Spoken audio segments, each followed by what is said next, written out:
हर हर महादेव।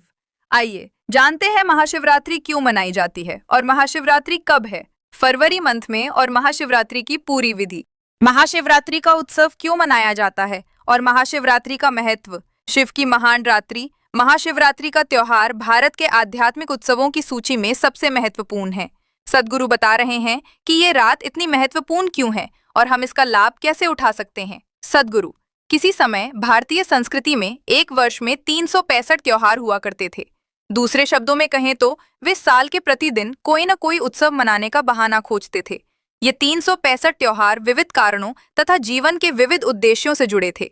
इन्हें विविध ऐतिहासिक घटनाओं, विजयश्री तथा जीवन की कुछ अवस्थाओं जैसे फसल की बुआई, रोपाई और कटाई आदि से जोड़ा गया था। हर अवस्था और हर परिस्थिति के लिए हमारे पास एक त्योहार था। परंतु महाशिवरात्रि 2022 का महत्व सबसे अलग है। महाशिवरात्रि क्यों मनाई जाती है? हर चंद्रमास का 14वां दिन अथवा अमावस्या से पूर्व का एक दिन शिवरात्रि के नाम से जाना जाता है। एक कैलेंडर वर्ष में आने वाली सभी शिवरात्रियों में से महाशिवरात्रि को सर्वाधिक महत्वपूर्ण माना जाता है, जो फरवरी मार्च माह में आती है। इस रात ग्रह का उत्तरी गोलार्ध इस प्रकार अवस्थित होता है कि मनुष्य भीतर ऊर्जा का प्राकृतिक रूप से ऊपर की ओर जाती है। यह एक ऐसा दिन है जब प्रकृति मनुष्य को उसके आध्यात्मिक शिखर तक जाने में मदद करती है। इस समय का उपयोग करने के लिए इस परंपरा में हम एक उत्सव मनाते हैं जो पूरी रात चलता है।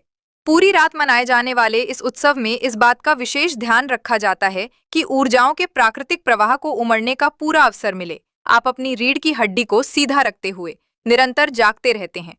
महाशिवरात्रि का महत्व। महाशिवरात्रि का महत्व। महाशिवरात्रि आध्यात्मिक पथ पर चलने वाले साधकों के लिए बहुत महत्व रखती है।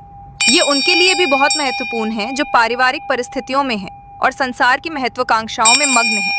पारिवारिक परिस्थितियों में मग्न लोग महाशिवरात्रि को शिव के विवाह के उत्सव की तरह मनाते हैं। सांसारिक महत्वाकांक्षाओं में मग्न लोग महाशिवरात्रि को शिव के द्वारा अपने शत्रुओं पर विजय पाने के दिवस के रूप में मनाते हैं। परंतु साधकों के लिए ये वो दिन है जिस दिन वे कैलाश पर्वत के साथ एकात्म हो गए थे। वे एक पर्वत की भांति स्थिर व निश्चल हो गए थे। यौगिक परंपरा में शिव को किसी देवता की तरह नहीं पूजा जाता।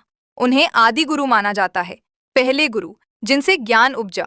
ध्यान की अनेक सहस्राब्दियों के पश्चात एक दिन वे पूर्ण रूप से स्थिर हो गए। वही दिन महाशिवरात्रि का था। उनके भीतर की सारी गतिविधियां शांत हुईं और वे पूरी तरह से स्थिर हुए। इसलिए साधक महाशिवरात्रि को स्थिरता की रात्रि के रूप में मनाते हैं। महाशिवरात्रि का आध्यात्मिक महत्व। इसके पीछे की कथाओं को छोड़ दें तो यौगिक परंपराओं में इस दिन का विशेष महत्व इसलिए भी है क्योंकि इसमें आध्यात्मिक साधक के लिए बहुत सी संभावनाएं मौजूद होती हैं। आधुनिक विज्ञान अनेक चरणों से होते हुए आज उस बिंदु पर आ गया है जहां उन्होंने आपको प्रमाण दे दिया है कि आप जिसे भी जीवन के रूप में जानते हैं, पदार्थ और अस्तित्व के रूप में जानते हैं, जिसे आप ब्रह्मांड और तारामंडल के रूप में जानते हैं, वह सब केवल एक ऊर्जा है जो स्वयं को लाखों करोड़ों रूपों में प्रकट करती है। ये वैज्ञानिक तथ्य प्रत्येक योगी के लिए एक अनुभव से उपजा सत्य है। योगी शब्द से तात्पर्य उस व्यक्ति से है जिसने अस्तित्व की एकात्मकता को जान लिया है। जब मैं कहता हूँ योग तो मैं किसी विशेष अभ्यास या तंत्र की बात नहीं कर रहा। इस असीम विस्तार को तथा अस्तित्व में एकात्म भाव को जानने की सारी चाह योग है। महाशिवरात्रि की रात व्यक्ति को इसी का अनुभव पाने का अवसर देती है। शिवरात्रि महीने का सबसे ज्यादा अंधेरे से भरा दिन शिवरात्रि माह का सबसे अंधकारपूर्ण दिवस होता है।